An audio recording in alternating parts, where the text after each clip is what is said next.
Hi book lovers, welcome back to my channel. Since winter is coming, I wanted to share my TBR for this upcoming season. I have a couple books that I do really want to get to in the next few months. Some of them are Christmas romances because of course it is the season, but most of these books are books that I have been super hyped about, but just haven't had the time to get to, so I am determined to get to them soon, hopefully before the year's up, but I'm gonna give myself a little bit of leeway and make this, you know, a 3-month long TBR. So let's get into my winter TBR. If you guys have read any of these books, let me know your thoughts. I'm always curious to hear what you guys think of these before I read them. So the first book on my winter TBR is a book that I have been dying to get to, and I really have no good reason as to why I haven't gotten to it yet. Maybe it's just because I have too high expectations, so I'm a little scared to have those expectations not be met. But I do love this author and I'm like 99% sure I'll love it. It is King of Greed by Anna Huang. It's the latest book in her Kings of Sin series, book 3, and I adore the series, and this is the book that I have been waiting on because it's the groveling romance. It's Dominic and Alexandra's marriage and trouble romance. We've gotten like a little glimpse of this couple throughout the series, but the romance is finally here and I still haven't gotten to it. This one for sure I definitely want to get to before the year is up. I mean, it's like this book was made for me, right? If you know me, you know how much I love groveling. There is literally no such thing as too much groveling for me. And this hero has definitely messed up. He has prioritized his work, his ambitions, his company and money over his wife, and she is done with it. So we'll see how all the groveling lives up. I'm really hoping that I love this one. If I don't, I will be absolutely devastated. Another book on my winter TBR is The Worst Kept Secret by QB Tyler. I adore QB, so I've had this book on my TBR since it was first announced, and I am especially excited about it because it reminds me a lot of Love Unexpected, which is my favorite QB Tyler book. This one is another age gap romance like Love Unexpected, but instead of the heroine falling for her stepdad, it's the heroine falling for her best friend's dad, and the best friend is a guy who may or may not be into the heroine too. And I know this is sounding like an MFM romance, which honestly would be super fun, but it's not. The heroine does end up with the dad. He's this hot older single dad who the heroine has wanted since she was 13. Honestly, I'm just so ready for another age gap taboo romance from QB Tyler. Like, she is the queen of these tropes. She writes some of the hottest romances that I've ever read, so I'm also looking forward to the steam here. Before I get into the rest of this video, I wanted to share today's sponsor, Literal. Literal is an app that's perfect for teachers who want to motivate their students to read more. If you have reluctant readers in your classroom, you can use Literal to make reading as fun and engaging as social media. Literal partners with publishers to turn their books, everything from classic books to comics. They'll turn these books into a chat format with some nice visuals, text, and audio. They basically give books a fun and refreshing look to look as appealing to modern students. There are all kinds of titles on Literal. They have a huge library,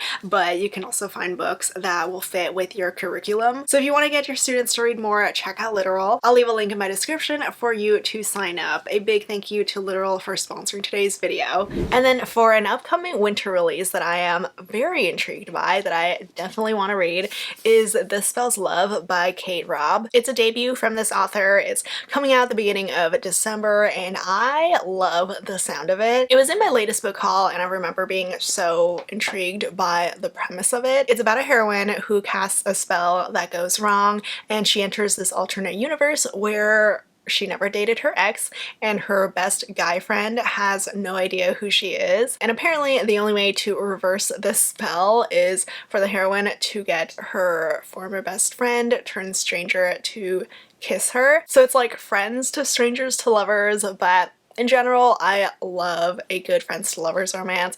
It's one of my top favorite tropes. And add in the whole alternate universe thing, which I don't really see that often in my romances. I definitely want to read this one. And then another sequel on my TBR is a sequel to a book that I adored reading this year. The sequel is Pucking Wild by Emily Rath. I mean, after having so much fun reading Emily Rath for the first time this year with Pucking Around, I am very determined to read more from her. So Pucking Wild is the standalone sequel to Pucking Around. It's not reverse harem, it's not why choose, it's just MF. It's an MF hockey romance about Tess, who was the best friend in book 1, and she gets with Ryan, who is also in book 1. He's the younger hockey player. He had like golden retriever energy and he was super into Tess. The romance does have an age gap, with the heroine being about 10 years older, which personally I love. I don't mind a reverse age gap romance. I will say I've seen some mixed reviews for this one, but I love the author's writing and I just loved how fun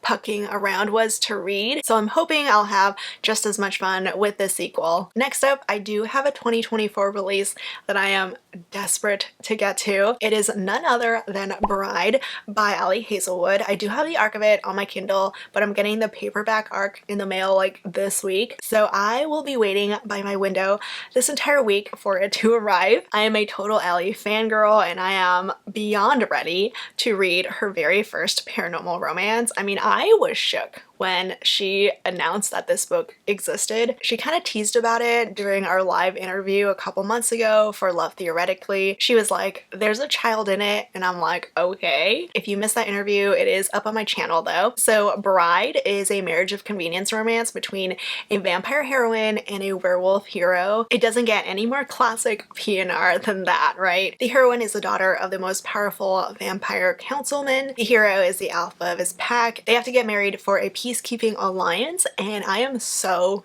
into it already. I know how much Allie loves her paranormal romances. Like, we share the same love for Nalini Singh. So I'm just praying that this one lives up to all of my hype for it. And then this last winter book on my TBR before I get into some of the holiday ones. This one is a very thick boy, and it's by a very popular author who has the sequel to it coming out like in January or February. I have been dreading reading this because it's so freaking long, but I figured since book 3 is finally coming out in the next few months, I will get to reading it. So am I finally going to read House of Sky and Breath?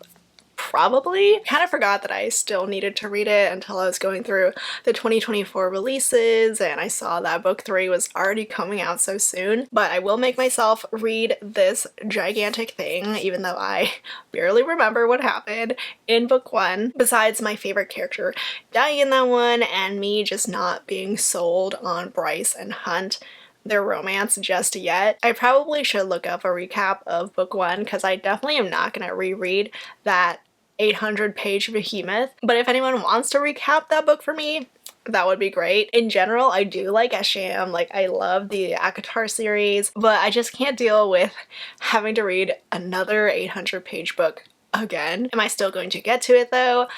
Yes. And then moving on to 4 holiday romances that I definitely want to read in December. First off is Wrapped with a Bow by Lily Vale. This is a small town Christmas romance, although in general, I feel like most Christmas romances are small town romances too. The heroine comes from this once famous small town that was known for its historical Christmas house, and it was known for being the place where a popular holiday movie was filmed. The heroine works as a film liaison, and she really wants the sequel to that film to be filmed again in her small town, but she's been having problems getting permission from the owner of that Christmas house to film there again. The hero is the new owner of this house. He's just inherited it, but he wants to sell the house as soon as possible, so he really wants nothing to do with this movie, but the heroine is very determined to get him to say yes. So that one sounds super fun. I have read and enjoyed Lily Vale in the past, so I have high hopes for this. The next book is by an author that I love. It's Time to Shine by Rachel Reed. I absolutely adore Rachel Reed, and I've been really excited for something new from her ever since the Game Changer series finished. This new book is an holiday hockey romance between 2 new teammates, and they also become new roommates. One is the superstar young winger.